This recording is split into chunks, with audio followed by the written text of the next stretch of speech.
Olá, gente. Meu nome é Laís, eu sou enfermeira e estomaterapeuta atuante aqui da Comissão de Cuidados com a Pele da Fiocruz. E agora que a gente sabe um pouquinho sobre as lesões, o que são as lesões por pressão, como que elas ocorrem, quais são os fatores de risco, a gente vai desenhar um pouquinho melhor isso daí. O que a gente pode fazer para evitar a ocorrência das lesões de pele. Nós sabemos que as lesões por pressão, elas são um grave problema de saúde pública. Elas impactam não só no custo de tratamento, como impactam diretamente na qualidade da vida do paciente. Elas prolongam o período de internação, aumentam o esforço da equipe de saúde, podem gerar problemas graves de infecção, levando a mortalidade. Então, qual é o objetivo do protocolo de lesões por pressão? Evitar a ocorrência de lesões por pressão e também aumentar o nosso conhecimento em relação às medidas preventivas e como que elas se encaixam, como que aplicamos elas. Sendo assim, com as medidas protocoladas, a gente minimiza os riscos da ocorrência de lesão por pressão e a gente evita a piora das lesões já existentes. E por onde a gente pode começar? O ponto de partida é a gente conseguir estratificar o risco de ocorrência de lesões por pressão. Para isso, existem diversas escalas preditivas e a escala mais comum é a escala de Braden, que também é a escala que a gente usa aqui no hospital. A Braden ela utiliza 6 segmentos para conseguir estratificar o risco que esse paciente tem de desenvolver uma lesão. Esses segmentos são percepção sensorial, mobilidade, atividade, nutrição, fricção e cisalhamento e umidade. Essas capacidades elas são numeradas de 1 ao 4 e quanto menor o número do score final, maior o risco que esse paciente tem de desenvolver uma lesão. Ou seja, se o número for 4, quer dizer que essa função ela é ok, ela está boa. E se o número for 1, quer dizer que essa função não está legal, que eu não estou respondendo bem a isso. A recomendação é que essa escala seja aplicada logo na admissão, a cada 12 horas no CTIs e a cada 24 horas na enfermaria durante o dia. Assim, a gente consegue aplicar as medidas preventivas de acordo com o risco estabelecido e vigiar se há uma necessidade maior de vigilância durante toda a internação. É importante frisar que esse paciente ele deve ter sua pele inspecionada a cada 12 horas minimamente. Para isso, a gente usa atividades oportunas, por exemplo, o banho, cada troca de fraldas e principalmente na admissão. É importante que a cada lesão nova que seja encontrada ou na admissão, seja registrada em prontuário e que seja notificada à Comissão de Cuidados com a Pele. Após estratificarmos o risco desse paciente de desenvolver lesões por pressão, as medidas preventivas elas vão ser aplicadas de acordo com o risco desse paciente. Vamos para um exemplo prático? É importante que a cabeceira do paciente esteja sempre entre 30 e 40 graus. Isso vai evitar a pressão excessiva em região sacra e que o paciente escorregue na cama.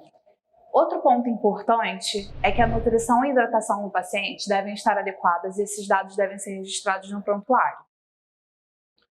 Os lençóis devem estar sempre limpos, secos e sem vincos, bem esticadinhos. É recomendado também o uso de lençol móvel para mobilizar o paciente. Isso vai evitar a fricção da pele na hora da mudança de decúbito. É importante lembrar de proteger a pele sobre os dispositivos médicos, seja ele da sonda enteral ou da sonda vesical de demora. O oxímetro é importante realizar o rodízio entre os dedos. É importante que esse equipamento seja fixado da maneira correta e que, quando possível, realize rodízios de posicionamento, evitando a pressão prolongada no local. Agora vamos às medidas preventivas de acordo com a gravidade. Para um Braden baixo, é importante que a gente oriente e estimule a mudança de decúbito. É importante o paciente saber da importância disso. Para um Braden moderado, deveremos ter atenção a esse paciente. Deveremos realizar a mudança de decúbito a cada 2 horas de acordo com o relógio de mudança de decúbito. Caso esse paciente tenha algum tipo de restrição, esse dado deve ser registrado em prontuário. Além disso, devemos instalar filme transparente em região sacra e avaliar o uso de colchão pneumático. Devemos ter atenção total com pacientes com Braden alto e severo. Esse paciente deve ser mudado de decúbito a cada 2 horas. Devemos instalar um filme transparente nas regiões sacra e trocânteres. Devemos instalar o hidrocolóide em região de calcânio, garantir o uso de colchão pneumático, além disso, instalar o protetor de calcânio sempre que disponível. Na nossa unidade existem 2 kits disponíveis, um para o Braden moderado contendo um filme para a região sacra e um hidratante e um kit de Braden alto severo, que é bem mais completo, contém um hidratante, filme para as regiões sacra e trocanterianas, 2 hidrocolóides para o calcânio, creme barreira e protetor de calcânios. É importante que a pele desse paciente esteja sempre hidratada. Para isso, recomendamos a hidratação com creme hidratante pelo menos uma vez ao dia. Lembrando que o uso de óleo não é recomendado para hidratação e que não se deve massagear as áreas de proeminência óssea durante a hidratação da pele. Deveremos ter uma atenção ainda maior para o paciente em uso de fralda. Lembrando que não é recomendado o uso de mais de uma fralda e que a umidade pode ser um grande vilão. Para isso, é necessário a gente otimizar a rotina de troca de fraldas, evitar hidratantes e óleos em regiões de fralda. Para isso, é recomendado o uso em pacientes de Braden moderado ou baixo, óxido de zinco, e alto e severo, o uso de creme barreira. Outro ponto de atenção é a dor do paciente. Nem sempre esse paciente vai conseguir expressar a dor que ele está sentindo em relação ao posicionamento.